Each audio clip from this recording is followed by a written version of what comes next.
महाभारत युद्ध समाप्त होने के बाद पुत्र वियोग में तड़पती गांधारी जब श्री कृष्ण को श्राप देने चली, तब श्री कृष्ण गांधारी से कहते हैं, हे माता, मैं शोक, मोह, पीड़ा सबसे परे हूँ। न जीत में, न हार में, न मान में, न अपमान में, न जीवन में, न मृत्यु में, न सत्य में, न असत्य में, मैं किसी में नहीं बंधा हूँ माता। काल, महाकाल सब मेरे दास हैं, मैं उन्हीं से अपने कार्य सिद्ध कराता हूँ। हे माता, जो चले गए हैं उन पर शोक मत करो, बल्कि जो है उसे स्वीकार करो। वर्तमान को स्वीकारो माता, भूत दुख का कारण बनता है।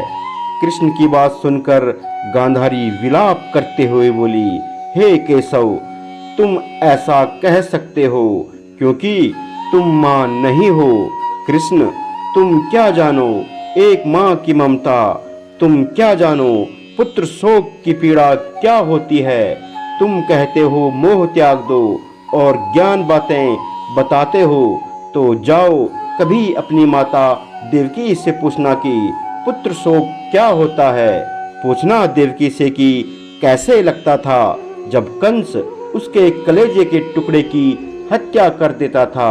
पूछना जब उसका दूध उतरता था और बच्चा न होने की वजह से जब देवकी व्यतीत हो जाती थी, तब पूछना उसको कैसी पीड़ा होती थी। पूछना वासुदेव, कभी जाकर पूछना देवकी से। ऐसा कहकर गांधारी धरती पर गिर जाती है। फिर कृष्ण गांधारी को सहलाते हैं और उनके आंखों से निकल रही अश्रुधारा को पोंछते हैं। गांधारी फिर रोते हुए कृष्ण से कहती है कि कृष्ण, तुम्हारी माता ने तो 6 पुत्रों को खोया था, परंतु मैं अपने 100 पुत्रों को खो चुकी हूँ केशव। भगवान श्री कृष्ण गांधारी को पुनः समझाते हुए कहते हैं, परंतु माता, कौरवों ने वही मार्ग चुना जिससे उनका पतन निश्चित था। अब मैं किसी के कर्म क्षेत्र पर तो अधिकार नहीं जमा सकता, कर्मों का फल तो भोगना ही पड़ता है माता।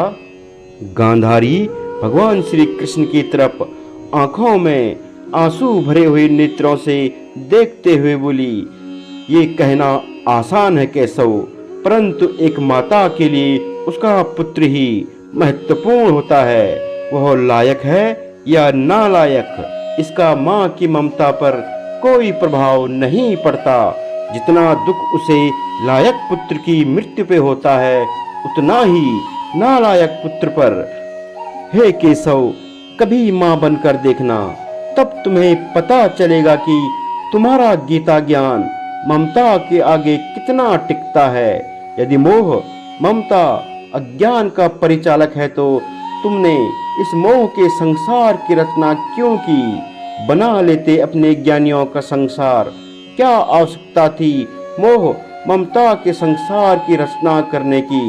तुम जानते हो तुम्हारा ज्ञान नीरस है, निर्जीव है, इतना यथार्थवादी है कि उससे संसार नहीं चल पाएगा। तभी तुम मोह ममता का सहारा लेते हो। इतने में तभी वहां सभी पांडव आ जाते हैं, जिन्हें कृष्ण इशारे से बाहर जाने का संकेत देते हैं, मगर युधिष्ठिर संकेत को नहीं समझ पाते हैं और गांधारी के पास आकर क्षमा मांगते हुए कहते हैं, बड़ी माँ, हम दोषी हैं आपके, हम अपराधी हैं आपके, हो सके तो माता हमें क्षमा कर दो। युधिष्ठिर की वाणी को सुनकर गांधारी क्रोध में भर जाती है।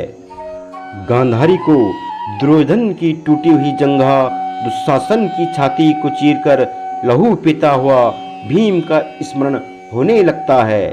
भगवान श्री कृष्ण समझ चुके थे कि गांधारी अब पुत्र शोक में पांडवों को श्राप दे देगी, इसलिए कृष्ण गांधारी का ध्यान पांडवों की तरफ से हटाने के लिए व्यंग्य कहते हैं। श्री कृष्ण कहते हैं, हे माता, टूटना ही था उस जंघा को जिसने अपनी पुत्र वधू का अपमान किया।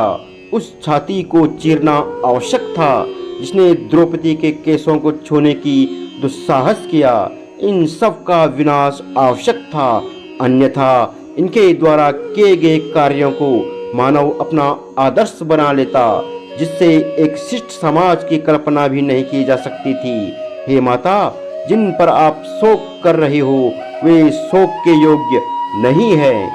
कृष्ण के कहे वाक्यों को सुनकर गांधारी क्रोध से तपने लगती है और कठोर वाणी में कहती है, हे कृष्ण, हे माधव, मैं शिव भक्तिनी गांधारी अपने पतिव्रत धर्म से एकत्रित किए गए पुण्य शक्तियों से तुम्हें शाप देती हूँ। जिस तरह से कुरुवंश का विनाश हुआ है, उसी तरह से पूरे यदुवंश का भी विनाश हो जाए। जब गांधारी ने ऐसा कहा तो कृष्ण बोले, हे माता, यह श्राप आपने मुझे नहीं स्वयं को दिया है। आप अभी अपने 100 पुत्रों का पूरी तरह से शोक मना भी नहीं पाए कि आपने अपने एक और पुत्र को श्राप दे दिया है। हे माता, क्या आप मेरे शव देख पाएंगी? माते, मुझे आपका श्राप स्वीकार है, क्योंकि ना तो मेरी मृत्यु होती है और ना ही जन्म, ना ही मेरा इस शरीर से कोई प्रेम है। माते, आपका इस शरीर से प्रेम है और आपने श्राप देकर स्वयं को फिर दुख सागर में डुबो दिया है। भगवान कृष्ण की यह बात सुनकर गांधारी को अपने किए पर पश्चाताप हुआ और बोली, हे गोविंद, कुरुवंश को नहीं बचा पाए, मगर यदुवंश को बचा लो। मैं तुमसे भिक्षा मांगती हूँ। हे माधव, अब मैं अपने और पुत्रों के शव नहीं देखना चाहती। कृष्ण गांधारी से कहते हैं, हे माते, ना मैंने कुरुवंशियों के क्रम पर अपना प्रभाव जमाया और ना ही मैं यदुवंशियों के क्रम क्षेत्र पर अपना प्रभाव स्थापित करूंगा। यदुवंशियों भी अपने कर्मों का भुगतान करेंगे, जैसे कुरुवंशियों ने किया। हे माता, मैं किसी भी स्थिति में धर्म का त्याग नहीं कर सकता।